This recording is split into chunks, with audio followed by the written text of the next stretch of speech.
Hello, grade 7. We are now in week 23 to 24, unit 9 with our topic, heat and electricity. This video is for educational purposes only. Uploading it in any social media platform is not allowed. The majestic sun gives its energy so we can have life in our planet. We all know that sun is the source of energy. Without it, then we're nothing. Let us have our objectives. At the end of the lesson, you should be able to: Number 1, infer the conditions necessary for heat transfer to occur. Number 2, describe the different types of charging processes. And number 3, explain the importance of earthing and grounding. What do you mean by heat? Heat is an energy in transit. So kung mag-transfer gani ang energy, mag-produce siya og heat.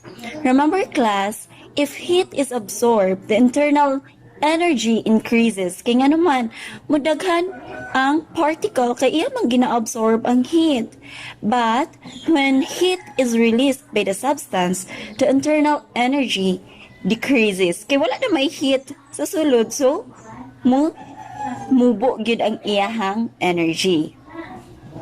Always remember that heat allows flows from the body at a higher temperature to the one at a lower temperature. So, but pasabot, ang heat mo transfer siya gikan sa high temperature padulong sa low temperature. Always remember that one. For example, class, imong kamot kay init, then sa imong kauban is bugnaw. Okay. If you are going to shake your hands together, what will happen? Ang imuhang kainit mo transfer sa bugnaw. And then, until nga ma-reach ninyo ang thermal heat equilibrium. Pag ma-reach na kayo, pagpareha na kainit ang inyong kamot, wala na dayo energy nga mag-transfer. Kaya na, reach na ninyo ang balance, equilibrium nga kainit. There are 3 types of transferring energy. First is the convection. Convection is the transfer of heat by the movement of a gas or a liquid. Okay, for example, class, in a cooking pan filled with liquid or water that is heated on a gas burner. For example, magpabukal ka og water, syempre ibutang na nimo siya sa cooking pan. O kung magluto ka, butang nimo siya sa cooking pan, then ang water, so pabukalan nimo, what will happen? Mag-spread ang kainit nga gikan sa kalayo. So pag magbukal na ang water, mag-produce siya og water vapor. So ang water vapor, kay init man siya, it means less dense ang air, ang hot air, so mupataas. Sa pagpataas niya, ang cold air nga nasa surroundings mupuli. Pagpuli niya, mauna po to ang initon. Then, ma-repeat ang process. So, muna siya ang ginatawag nga convection. For example is, during hot summer day or init ang panahon, what will happen class is, di ba, mag-produce ang sun ug kainit, so, padulong siya sa atong surroundings. Kung mainit na gani ang surroundings, syempre, mainit ang air. So, what will happen is that ang air mo pataas, kay less dense man siya. So, ang mupuli ang cold air. So, what will happen kung dili magpataas ang air? Diba? Init kaayo, masunog ta.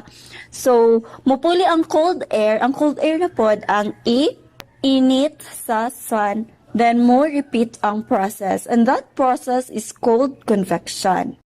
Next is conduction.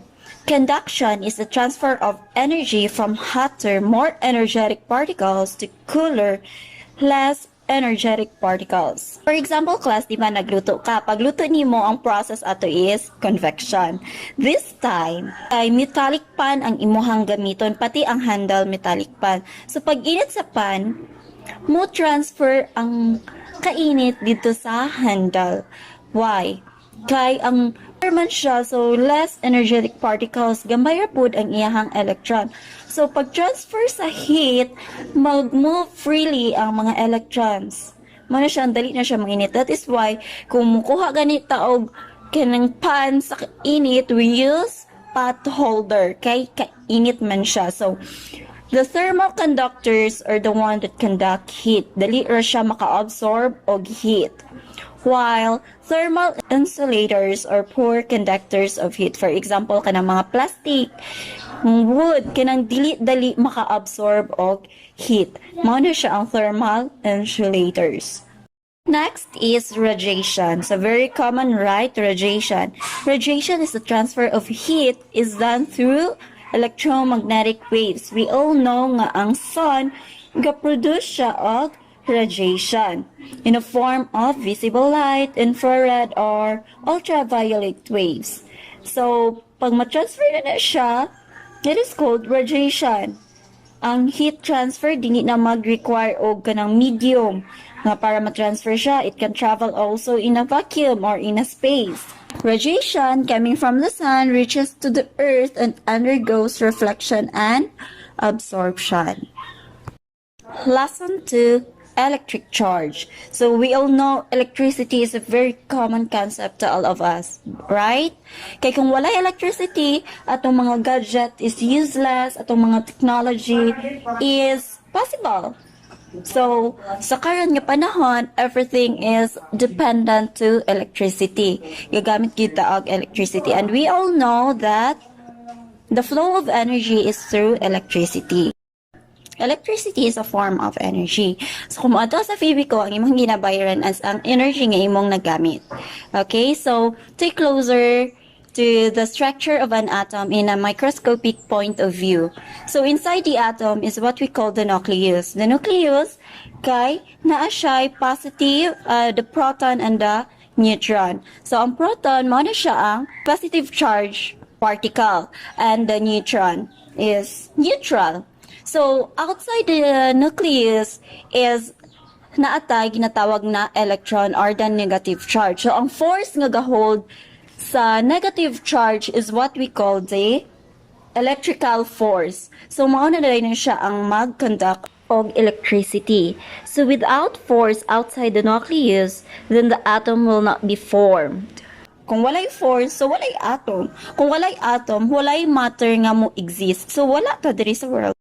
Illustrating the law of charges. It states here that like charges repel and unlike charges attract.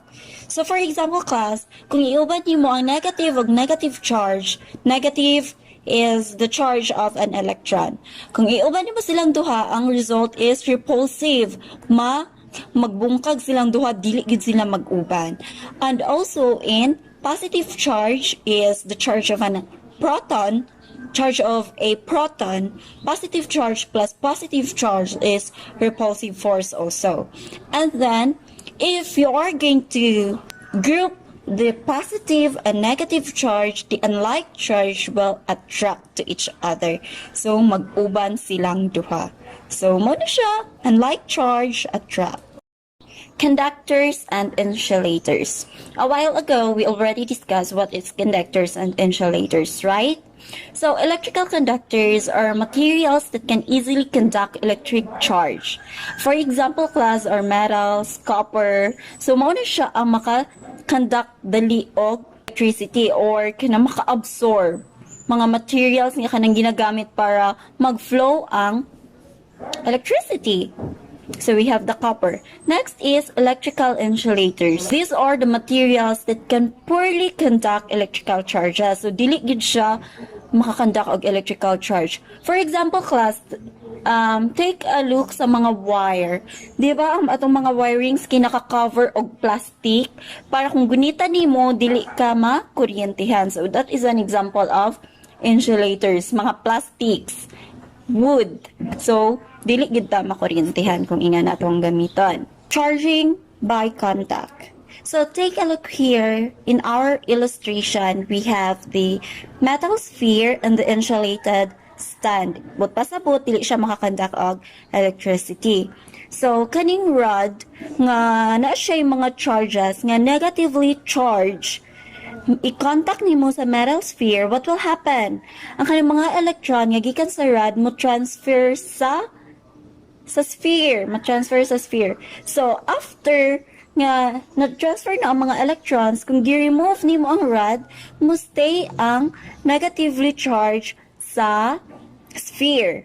So, since insulated man ang iyang stand, dili makagawas ang mga electrons sa sphere. And dara dayon, while the charged object become positively charged because of the transfer of electrons. Ana ang mahitabo. Next is charging by induction. So what will happen? During sa induction, i-involves nimo ang placing sa charge rod nga negative closer but not in contact. So closer lang ha, dili contact kanatan awa. What will happen? Mo pabilin ang mga positive charge. So the sphere is connected to the grounding wire. Ang mga electrons dayon kana moadto sa wire. So, ang mapabilin is ang positive charge. Kung mag-charge mo sa cellphone, what will happen? You are using the charging by induction or conduction? Okay, that is induction. Muna dahil nga ma-fully charge ang inyong mga cellphone. Next is grounding. In a grounding, nakabantay mo class sa kanang mga dagko nga buildings or sa inyong balay nga naay grounding. Kaya ang grounding, mao ni siya ang conductor of electrons nga naa sa ground. For example class, mukilat og kalit, kani sila ang absorb sa electrons nga gikan sa kilat para dili diretso mabuto ang mga appliances nga naa sa inyong balay. So, importante kaayo nga naay grounding para for safety and protection purposes. Okay? So, next is electroscope. Mao siya ang device nga gina-use to detect the small amount of charges. Activity time. You are going to illustrate consequences of the absence of convection current in the atmosphere and relate these effects to the air pollution and the common problems associated with it. So, imuhang i-illustrate, i-drawing, o i-explain kung unsay mahitabo kung walay convection current nga mahitabo sa atong atmosphere. So, i-relate dayon nimo ang imuhang explanation sa air pollution and the mga common problem nga naa ani nga situation. Okay, so write it in a one whole sheet of paper. So, thank you and God bless.